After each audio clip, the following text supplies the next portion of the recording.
మాంగళ్య వివృద్ధి స్తోత్రం ఏ గ్రంథములోనిది? ఈ స్తోత్ర పారాయణ చేయటం వల్ల కలిగే ప్రయోజనాలేమిటి?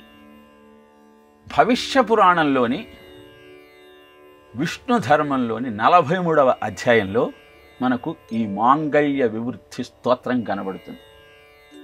కార్యారంభేషు సర్వేషు దుస్వప్నేషు సప్తమ అమంగళ్యేషు సర్వేషు అని దౌల్భ్య మహర్షి పులశ్చుణ్ణి అడుగుతాడు. ఏదైనా కార్యక్రమం ప్రారంభించేటప్పుడు, నిద్రిస్తున్నప్పుడు కలలో భయంకరమైన దుస్వప్నాలు వచ్చినప్పుడు, ఏదైనా అమంగళమైన దృశ్యాలను చూచినప్పుడు ఏ స్తోత్రాన్ని పారాయణ చేయటం ద్వారా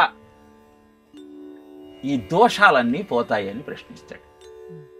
అంటే అద్భుతమైన మాంగళ్య వివృద్ధి స్తోత్రం, మంగళములను పెంపొందించగలిగిన శక్తి కలిగిన ఈ స్తోత్రాన్ని పారాయణ చేయటం వల్ల ఏ కార్యక్రమాన్ని నువ్వు ప్రారంభించినా అది నిర్విఘ్నంగా కొనసాగుతుంది.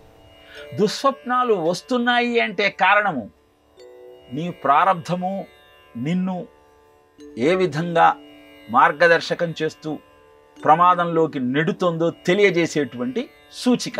మరి ఆ ప్రమాదం తప్పి ఆ దుస్వప్నములు అంతము కావాలి అంటే ఈ స్తోత్రాన్ని పారాయణ చెయ్యాలి. అలానే అమంగళమైన దృశ్యాలు చూసినప్పుడు ఆ దృశ్య ప్రభావము నీ మస్తిష్కంపై సోకి నీ జీవితాన్ని అస్తవ్యస్తంగా మారుస్తుంది. నువ్వు అశాంతికి లోనవుతావు. దాని నుంచి బయటపడాలి అంటే అద్భుతమైన ఈ స్తోత్రాన్ని పారాయణ చేయమని పులశ్చుడు వివరంగా 30 శ్లోకాలలో ఈ స్తోత్రం యొక్క గొప్పతనాన్ని, దానిలో విష్ణువు యొక్క మాహాత్యాన్ని వివరిస్తాడు. అదే మాంగళ్య వివృద్ధ స్తోత్రం భవిష్య పురాణంలోని ఘట్టం.